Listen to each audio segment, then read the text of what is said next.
Après plusieurs mois de peur et de mystère, l'enquête sur la série de meurtres qui secoue Danyliapeyaim, dans la préfecture de Danyli, semble enfin connaître une avancée. Plusieurs suspects ont été interpellés par les forces de sécurité, dont un individu surnommé Rasta, arrêté à Eyema, au Ghana, après plusieurs semaines de cavale.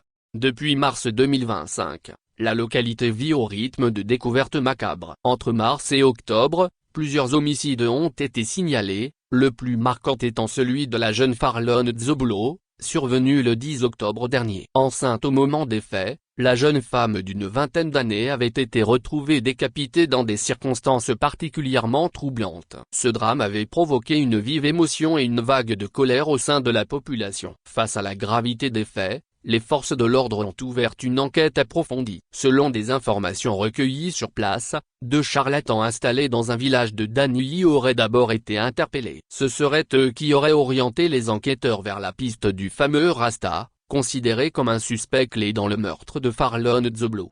Voir plus d'informations sur le Togo Journal cours de l'anglais ouais abonnement journaux africains billets d'avion Afrique matériel de bureau actualité politique VPN pour l'Afrique actualité du Togo livre sur les droits humains une vidéo, largement relayée sur les réseaux sociaux, montre son arrestation à Eyoma, de l'autre côté de la frontière ghanéenne. Dans les images, l'homme nie toute implication dans ces crimes, mais sa fuite après les faits continue d'alimenter les soupçons. Pour l'heure, les autorités togolaises n'ont pas encore communiqué officiellement sur l'affaire. Cependant, ces arrestations apportent un début de soulagement aux habitants de Danyliapeyaim, longtemps terrorisés par cette série d'assassinats. Beaucoup espèrent désormais que la justice permettra de faire toute la lumière sur ces crimes qui ont endeuillé la région pendant de longs mois.